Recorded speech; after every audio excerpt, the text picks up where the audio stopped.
स्वामी जी के चरणों में प्रणाम। आज का पहला प्रश्न पूछते हैं स्वामी प्रेम दिवाकर महाराष्ट्र से।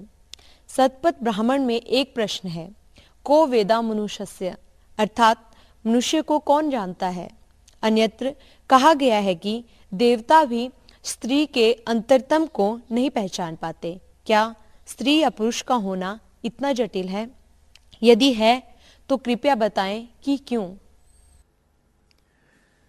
मनुष्य का होना जटिल नहीं है, रहस्यपूर्ण है। पहेली और रहस्य के भेद को समझना। पहेली जटिल होती है किंतु सुलझाई जा सकती है। रहस्य जटिल नहीं होता लेकिन उसका कोई उत्तर नहीं होता। रहस्य को जिया जा सकता है, जाना नहीं जा सकता। मनुष्य की बात इसलिए कही सतपथ ब्राह्मण ने क्योंकि मनुष्य जीवन की पराकाष्ठा है। सच पूछो तो इस प्रश्न की जगह तुम बदल लो कि जीवन को कौन जान पाया। जान जान कर भी नहीं जान पाया। यूनान के प्रसिद्ध संत सुकरात ने कहा है कि जब मैं अज्ञानी था तब मुझे भ्रम था कि मैं बहुत कुछ जानता हूं। फिर मैं थोड़ा बड़ा हुआ और मुझे पता चला कि कितना कम जानता हूं। और अब वृद्धावस्था में, अब अनुभवों से मैं कह सकता हूं मैं कुछ भी नहीं जानता हूं। ज्ञान में हमेशा द्वैत बना रहता है।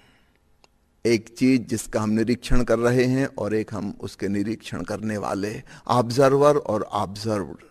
और भीतर का जो ज्ञान है, आत्मज्ञान, ब्रह्म ज्ञान, वह अद्वैत में घटित होता है। इसलिए वह साधारण ज्ञान जैसा नहीं हो सकता। विज्ञान जगत को दो हिस्सों में तोड़ता है, ज्ञात और अज्ञात, नोन एंड अननोन। और धीरे धीरे अननोन कम होता जा रहा है, नोन की सीमा बढ़ती चली जा रही है। वे मानते हैं कि एक दिन ऐसा आएगा कि जगत में कुछ भी अज्ञात ना रह जाएगा। लेकिन याद रखना, वह बड़ा ही ऊब और बोर्डम से भरा हुआ दिन होगा जब जीवन में कुछ भी जानने योग्य न बचेगा। सब कुछ जान लिया गया, सब कुछ परिचित हो गया। अध्यात्म जगत को तीन हिस्सों में तोड़ता है, ज्ञात, अज्ञात और अज्ञेय, नॉन, अननोन एंड अननोएबल। वो जो जीवन स्वयं जो सब जानता है वह खुद अननोएबल है, अज्ञेय है, और यही उसकी महिमा और गरिमा है। अच्छा होगा हम जानने की बजाय जीने शब्द का उपयोग करें। जाना तो नहीं जा सकता किंतु जिया जा सकता है, और इसमें उसका रहस्य खत्म नहीं होता और बढ़ता चला जाता है। जितना ही हम अपने भीतर डुबकी मारते हैं, स्वयं को जानने का प्रयास करते हैं, स्वयं को समग्रता से जीने की कोशिश करते हैं, उतना ही भीतर के रहस्य और उजागर होते चले जाते हैं।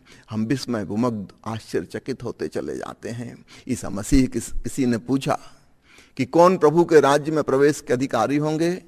ईसा मसीह ने कहा कि वे जो बच्चों की भांति निर्दोष और सरल हैं। बच्चा कुछ भी नहीं जानता, उसका अज्ञान ही उसे एक रहस्यमय लोक में रखता है। देखते हैं छोटे बच्चों को, जरा सी तितली देख के कैसे प्रसन्न हो जाते हैं, जरा सा फूल देख के नाचने लगते हैं, जरा सा चॉकलेट का स्वाद और उनके चेहरे की प्रसन्नता देखो। नदी के किनारे रंगीन कंकड़ पत्थर बीन लिए और जेब में ऐसे रखे हैं छिपा के जैसे हीरे जवाहरात। फिर बड़े होके हीरे जवाहरात भी ऐसा सुख न दे पाएंगे। कारण छोटा बच्चा अभी अज्ञान में जी रहा है। संत वापस इस अवस्था को पाते हैं किंतु वह अवस्था अज्ञान की नहीं होती, अज्ञेय की होती है। तो कुछ कुछ सिमिलरिटी। जीसस ने यह नहीं कहा कि छोटे बच्चे प्रवेश के अधिकारी होंगे, उन्होंने कहा कि वे जो छोटे बच्चे की तरह हैं वे प्रभु के राज्य में प्रवेश के अधिकारी होंगे। बच्चा तो एक दिन ज्ञान से भरेगा, उसका ज्ञान टूटेगा, उसका विस्मय भाव विदा हो जाएगा, लेकिन संत वापस फिर उसमें विस्मय बोध को प्राप्त कर लेते हैं, फिर उस रहस्यमय जीवन को जीने लगते हैं। तो ठीक कहा शतपथ ब्राह्मण ने, को वेद मनुष्य।